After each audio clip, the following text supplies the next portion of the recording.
All right, so if I said, hey, can you factor this? You would say, of course I can, Mr. Sherman, but here you go. Minus 92. Marking off as I go, so I actually know which ones I did. So let's just go through the steps again, just for fun on a Monday morning. So I would say, okay, this looks like pretty like our standard factoring problem, right? We have a quadratic trinomial. I do a quick check. I don't see a GCF, so I'm good, but I always do check for a GCF. And then once I check, I kind of just do the same steps every time. My main goal as a factor is I'm dividing it into 2, so I make my parentheses. I find the factors of the first term, and that could be either 9x times 1x or 3x times 3x. So I do have a few options. So we'll just see which one works. And then I go to the last term and I kind of do the same process. I find the factors of 20. Okay, so I have a few options going on. So let's just kind of plug in and see what the heck works here. So I'm going to try the 3x and the 3x. So remember just a few hints. I like to write things out in order and then kind of go backwards off my list. So I'm going to try 4 and 5. If that doesn't work, I'll try another combination, right? So we're not always going to guess right the first time, and that's okay. That gives me 15x. That gives me 12x. I can't combine that to be negative 92. So that's out. And even if I flip these, it would be the same, right? Because they're both 3x's. So 4 and 5 are out. Okay. Let's try 2 and 10.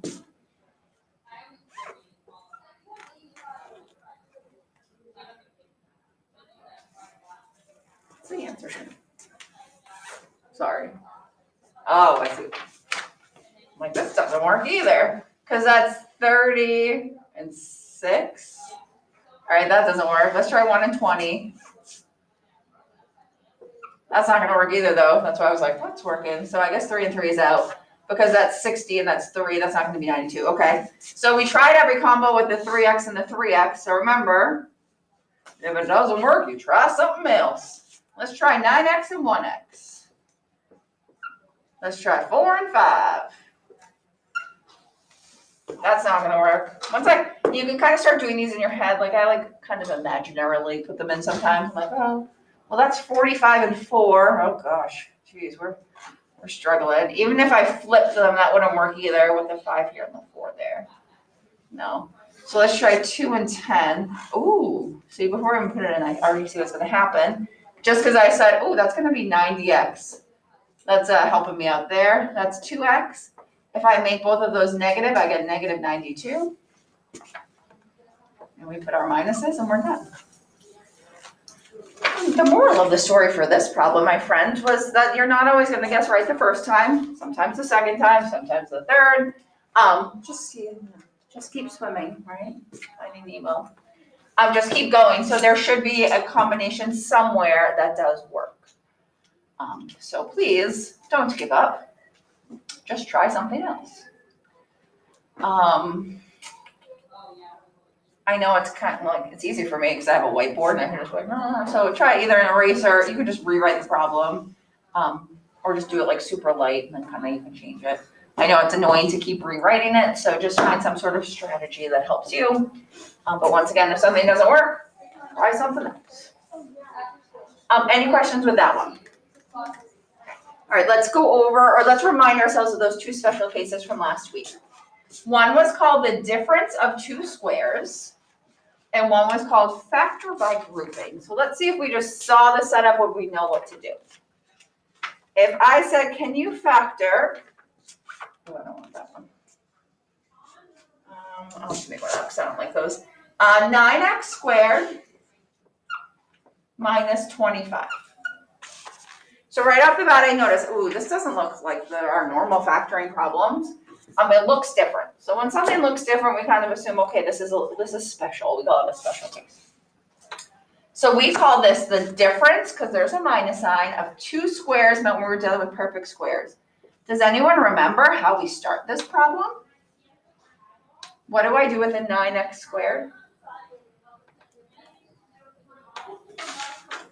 They're perfect squares, so you take the Square root. Square root, you just do square roots, right?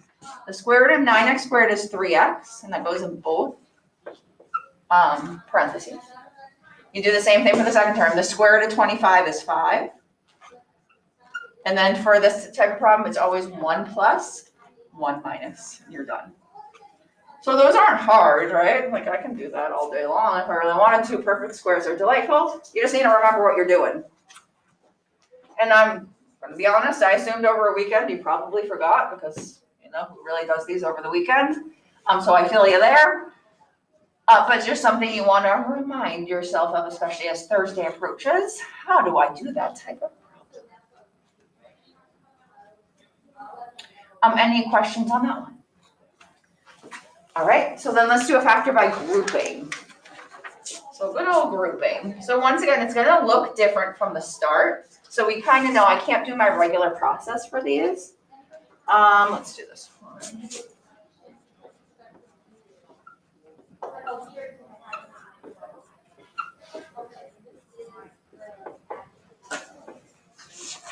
So once again, definitely looking different. Not only are there 4 terms, this is x to the 3rd power, like we've been dealing with basically things that are squared. So that's getting a little funky.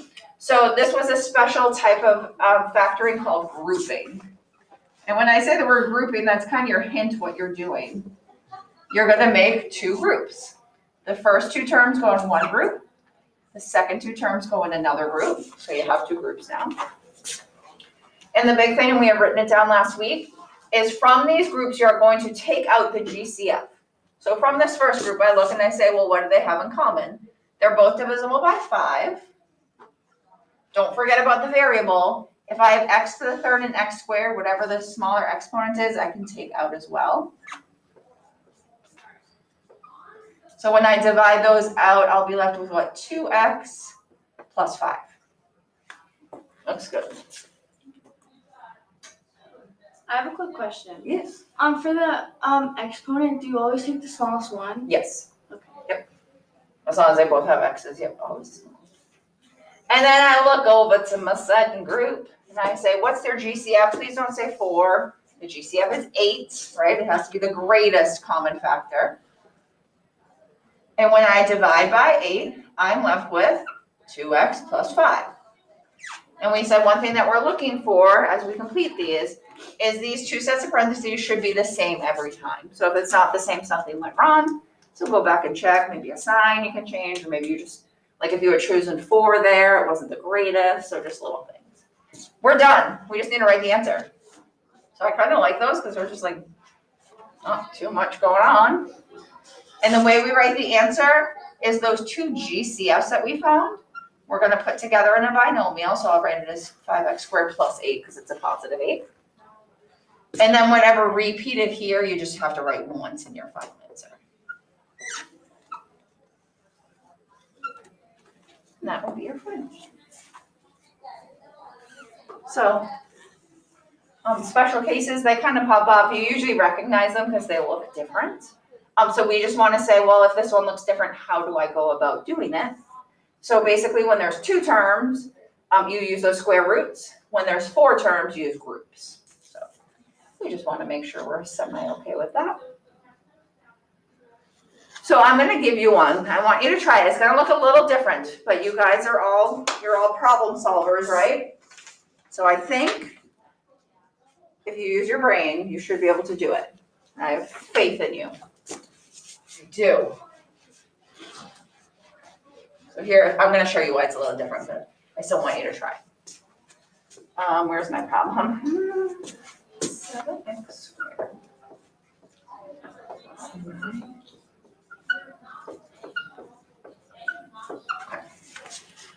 So basically, if I look at this problem and I say factor, you're like, what's happening? There's 2 variables. I'm not liking it.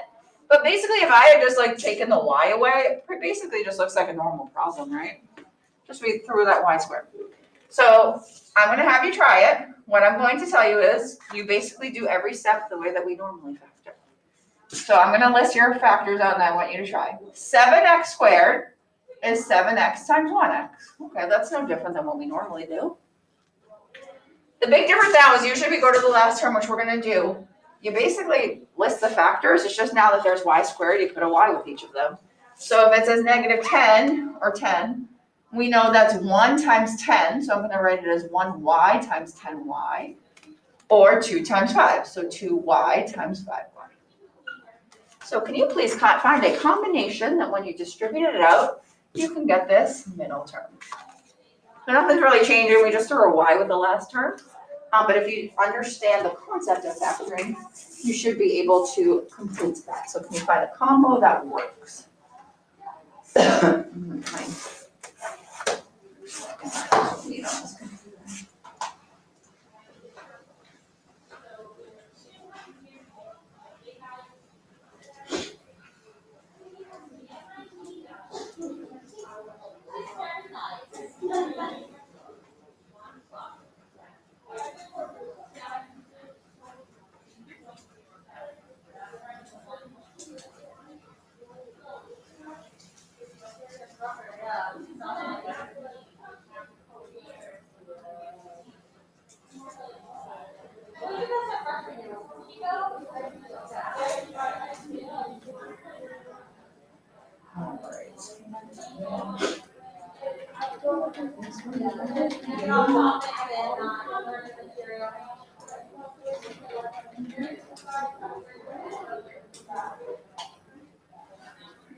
My attendance is correct.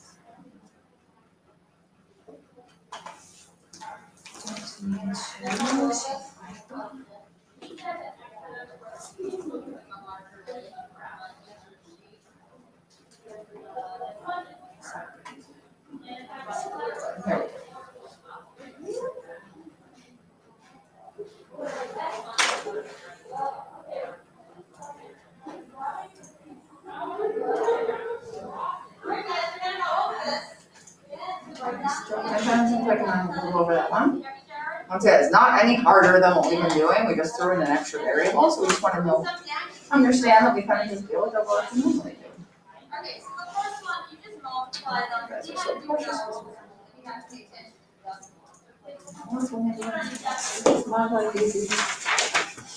All right, so let's go through that one. So I just start like normal. I'm just gonna throw my 7x here and my 1x here. Okay. The only difference now is instead of just saying 2 and 5, I say 2y and 5y because we have that y squared. So let's try 2y here and 5y here. So when I distribute it, that's 35xy, right? Because we have the xy. That's 2xy. Oh, that's not gonna work. Okay. Yeah. Remember, I'm gonna flip these, so let's try 5 here and 2 here. Maybe that'll work. Ooh, that might be the key here. Let me check. That gives me 14xy. That gives me 5xy. 14 minus 5 is 9. So positive 14 minus 5, because I can use opposite signs. So that would give me a plus, that would give me a minus, and that would give me my final answer. So if you see an extra variable thrown, you just deal with it how you do any variable. If you see x squared, you flip it to x and x. If you see y squared, you just split it up to y and y, and you just kind of deal with the numbers in front. So I just wanted to show you that so you didn't have a heart attack if you saw it in the future. All right, there's just 2 more I want to do with you. And which ones were they? That one's boring. That one's boring too. Oh, let's do this one. All right, I just printed out a whole bunch of problems just for fun. You guys know me, I love the factoring. So let's try, I don't actually really like that one. 15x squared minus 15y squared. Ooh, this one's fun. Now I get to this, and what first thing I notice, ooh, this is different. So always keep that in mind. This one looks different, so this is something special. So usually we call the ones with 2 terms a difference of 2 squares. But these, I can't take the square root of 15 and 15. That would be some sort of yucky number. Hey everyone, what should I do? Find the GCF. GCF, that's basically, if I ever ask, that's usually the answer. The answer is take out the GCF, which is 15. Okay? If you see something and you're like something's not right, usually there's a GCF, so just as a heads up. Always do a quick check for one. Anyway, so we get x squared minus y squared. I just threw it in there, why not, right? Think about this as 1 and a 1. We can use square roots for those. Because the square root of 1x squared is just x and x.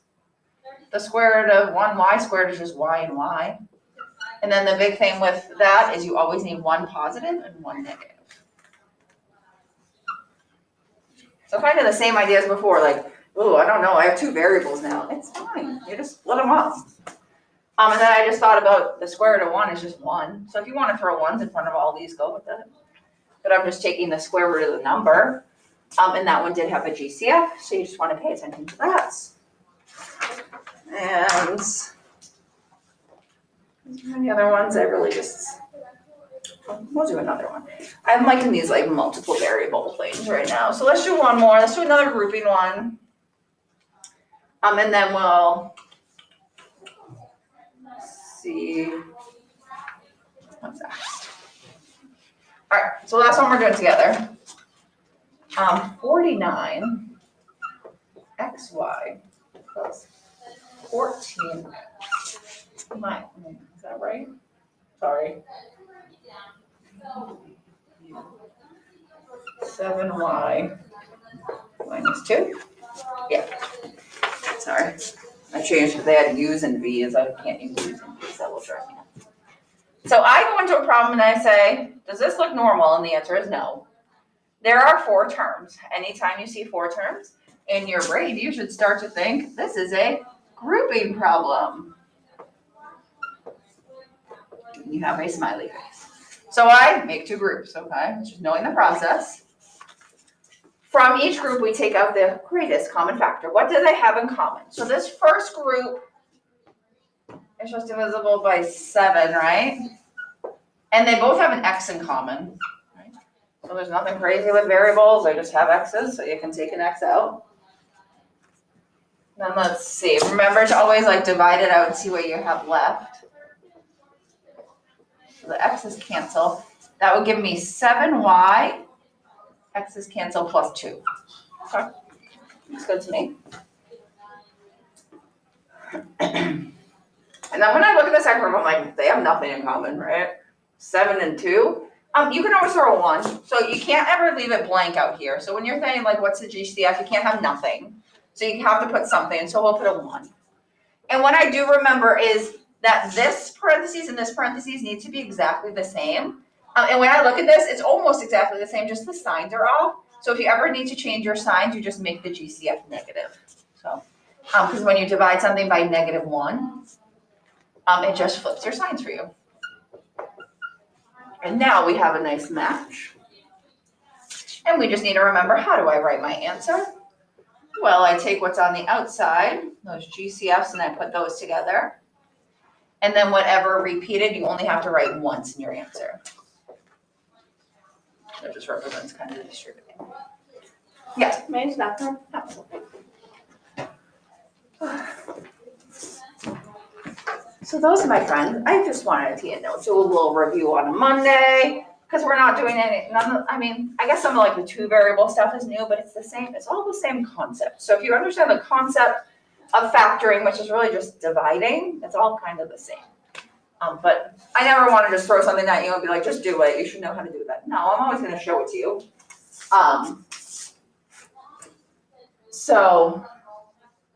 Those are the things I wanted to show you today. And then tomorrow we'll do like a big old review of everything.